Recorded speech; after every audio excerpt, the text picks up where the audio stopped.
Budgam bypoll election को लेकर हम हर किसी सियासतदान तक पहुंचते हैं, लेकिन जिस शख्स से हम आपको आज रूबरू कराने जा रहे हैं ना, इन्होंने कुछ ऐसे बातें कहे हैं जिन्होंने काफी ज्यादा लोगों के दिल जीत लिए हैं। बिल्कुल मैं बात कर रहा हूं मुख्तियार साहब की, जिन्होंने कल एक स्टेटमेंट जारी किया जिसमें उन्होंने कहा कि मेरे मंथ सैलरी जो है उससे मैं गरीब आवाम की जो है खिदमत करूंगा, यानी जो भी गरीब बेटी होगी उसकी मैं शादी कराऊंगा। और उस बात को लेकर, उस स्टेटमेंट को लेकर लोग कहीं ना कहीं अब इसके फॉलोअर्स बन चुके हैं। मुख्तार साहब, आपको लगता है कि बडगाम के लोगों के साथ इस्तेसाल हुआ है? और साथ ही में बताइएगा क्या आप ये चीज भी मानते हैं कि एक साल बीत चुका है और एक साल से बडगाम के लोग सियासी तौर पर यतीम हैं, और उन चीजों को आप कैसे देखते हैं? ये बात सही है कि एनसी ने धोखा दिया है लोगों को कि 12 सिलेंडर गैस के देंगे, बिजली 200 यूनिट फ्री देंगे, 1 लाख नौकरियां देंगे। वो तो आया है कि वो तो 70 साल से धोखा देते आए हैं। उन्होंने कब धोखा नहीं दिया? कश्मीरियों को उन्होंने हमेशा इस्तेमाल किया है, कश्मीरियों को हमेशा उन्होंने मतलब इस्तेसाल किया है। कश्मीरी नौजवानों को, कश्मीरी बुजुर्गों को, खासकर गरीब तबके को इन्होंने पूरा दबा के रखा। आप नेशनल कॉन्फ्रेंस की बात करें, पीडीपी? नेशनल भी और पीडीपी भी। देखिए, पीडीपी का रोल इसमें यह है कि उन्होंने बीजेपी यहाँ लाया, सेक्रेटरीट में घुसाया किसने? पीडीपी ने। यहाँ बीजेपी को अगर यहाँ इंट्रोड्यूस किया तो वो तो पीडीपी ने किया। पीडीपी भी जिम्मेवार है, एनसी भी जिम्मेवार है। इसलिए हम ये बोल रहे हैं कि ये दोनों पार्टियों को बायकॉट करना चाहिए, इनको वोट नहीं देना चाहिए, क्योंकि इन्होंने बहुत जुल्म किया है। जब ये हुकूमत में आते हैं फिर ये बोलते हैं अलग बोली, वोट मांगते वक्त एक बोली बोलते हैं और वोट मांगने के बाद जब कुर्सी मिलती है फिर दूसरी बोली बोलते हैं। पहले बोला, आप अगर उमर अब्दुल्ला का बयान देखोगे, पहला उसने बोला मैं देखता हूं कैसे ये प्रीपेड मीटर लगाते हैं, और बाद में जब ये सीएम बनता है उसके बाद बोलता है जब आप स्मार्टफोन इस्तेमाल कर सकते हो, उसमें रिचार्ज कर सकते हो, उसको प्रीपेड में आप चला सकते हो, तो बिजली क्यों नहीं प्रीपेड कर सकते? मेरी बहन भी तो फीस दे रही है। आप वो मतलब अपनी बहन को कंपेयर कर रहे हो उस गरीब माँ से जो जिसका बेटा 10,000 रुपया टोटल आमदनी है महीने की, वो 5,000 कैसे बिल भरेगा? तो इसलिए मैं लोगों से गुजारिश करता हूं कि कम से कम अब की बार कम से कम सोच समझ के वोट डालो। ये अनबख्तों की तरह ये मतलब जज्बाती वोट मत डालिए, पहले चुनिए। जैसे आप बाकी सामान बाजार से लाते हैं, देख के लाते हैं, परख के लाते हैं, इसी तरह अपने कैंडिडेट को भी सोच समझ के पूरा देख के चुनिए। तो इसीलिए मैं रिक्वेस्ट करता हूं लोगों से कि अपने पूरे होशो हवास में अब की बार वोटिंग करें। कल से मुसलसल तौर पर हमने देखा कि आप कैंपेनिंग चला रहे हैं, क्या लग रहा है लोग इस बार क्या चाहते हैं? क्योंकि आपने कल से ये भी हमें कहा कि हम अलग अलग स्टेटमेंट्स दिए जा रहे हैं, अलग अलग पॉलिटिशियंस जो है डिफरेंट स्टेटमेंट्स जारी रखे हुए हैं, लेकिन आपने किस तरह का रुझान लोगों में देखा है? लोग बहुत नाराज हैं, एनसी से भी पीडीपी से भी।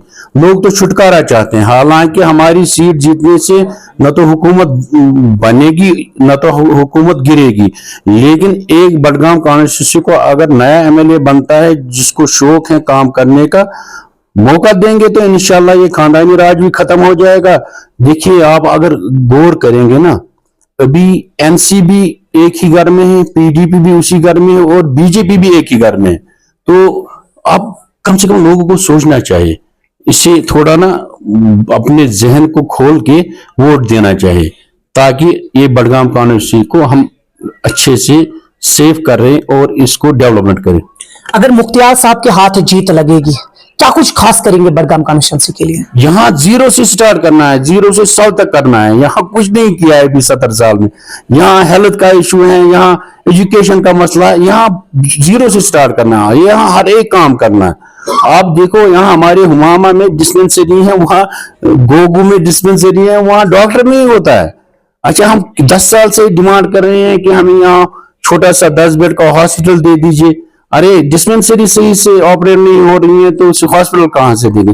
इसलिए हमने यहाँ सब गांव वालों ने डिसाइड किया है कि अपना ही नुमाइंदा चुनेंगे जो हमारा दुख दर्द समझ सकता है, जो हम में से ही है।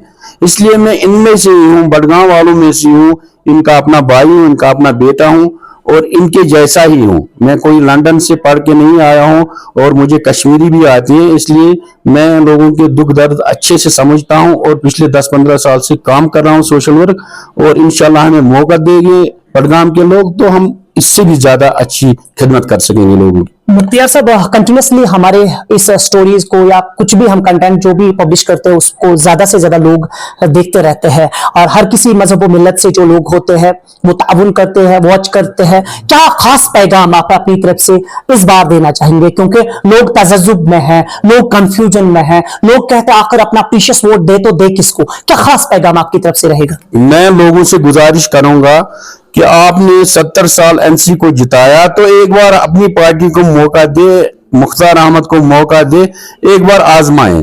अरे अब उस दुकान से भी चीज आपने ली, वहां भी वो चीज भी आपको आपने परखी, दूसरे दुकानदार से भी आपने सामान लिया, वो भी आपने परखा। अब हमारी दुकान से सामान लेके एक बार परखो, ऑरिजिनल निकलेगा रखो, नहीं तो लात मारो 4 साल के बाद। इसलिए मैं लोगों से गुजारिश करूंगा हमें एक बार मौका दे दे, एक बार मौका दे दे, हम दिखाएंगे उनको। इस्तेसाल नहीं होगा, नहीं होगा, हर इंसान की बात सुनी जाएगी। हाँ इंशाल्लाह, और हम घर घर जाएंगे, घर घर लोगों का देखेंगे, दुख दर्द देखेंगे, मसले मसाइल देखेंगे, और सब का अजाला होगा इंशाल्लाह। हमने सुना है कि जनाब जब कोई भी politician form nomination paper submit करता है, उसके बाद जब कैंपेन स्टार्ट होती है तो बड़े बड़े बातें कही जाते हैं, धोखे में रखा जाता है, फिर कहते हैं कि आते हैं फिर वापस चले जाते हैं, जब जीत जाते हैं तो वहां की तरफ नजर करने भी नहीं देते हैं और उनका दरवाजा बंद होता है। क्या हम ये मानेंगे कि आपका दरवाजा खुला रहेगा सब लोगों के लिए? ये तो आपको पहले पता करना चाहिए ना ग्राउंड में कि हम काम कैसे करते हैं, हम सोशल वर्क कैसे करते हैं। हम लोग, हमारा कोई एनजीओ नहीं चल रहा है, हम अपने पैसे जो हम कमाते हैं उसी में आधा पैसा खर्च करते हैं लोगों पे, गरीब लोगों पे। तो जो जेब से साल में 20 लाख 30 लाख गरीब लोगों पे खर्चा करेगा, क्या वो गवर्नमेंट में आके लोगों की खिदमत नहीं करेगा? लोगों को समझना है ना, जो बंदा किसी गरीब बेटी की शादी करता है, जो किसी की दवाई का खर्चा उठाता है या किसी पेशेंट का ख्याल रखता है, क्या वो गवर्नमेंट में आके, क्या वो मतलब एक एमएलए बन के लोग अपने लोगों की खिदमत नहीं करेगा? जब मैं बिना हुकूमत, बिना गवर्नमेंट के, बिना सियासत के लोगों की खिदमत करता हूं, क्या सियासत में आके मैं नहीं करूंगा? मेरा मकसद ही है लोगों की खिदमत करना, और इंशाल्लाह वो मरते दम तक करूंगा। बहुत बहुत शुक्रिया अपना कीमती वक्त देने के लिए। नाज़रीन, ये थे हमारे साथ मुख्तियार साहब जिन्हें अपनी पार्टी ने मैंडेट दिया है बडगाम कॉन्स्टिट्यूंसी के लिए। हम उम्मीद और आशा यही करेंगे कि आप जिस कैंडिडेट को भी अपना प्रीशियस वोट देंगे तो पहले जांच पड़ताल करिए, अच्छे से देखिए और सही से अपना वोट कास्ट करिए, क्योंकि इन्हीं लीडर्स में से कुछ ऐसे भी लीडर्स होते हैं, ऐसे कुछ पॉलिटिशियंस होते हैं जो यकीनन आपकी दर्द को समझते हैं, जो यकीनन आपको जो है वक्त पे काम आ सकते हैं। हम उम्मीद रखते हैं कि इस पैगाम को आप मजीद लोगों तक जरूर पहुंचाएंगे। देखते रहिए जुम्मा एक्सप्रेस।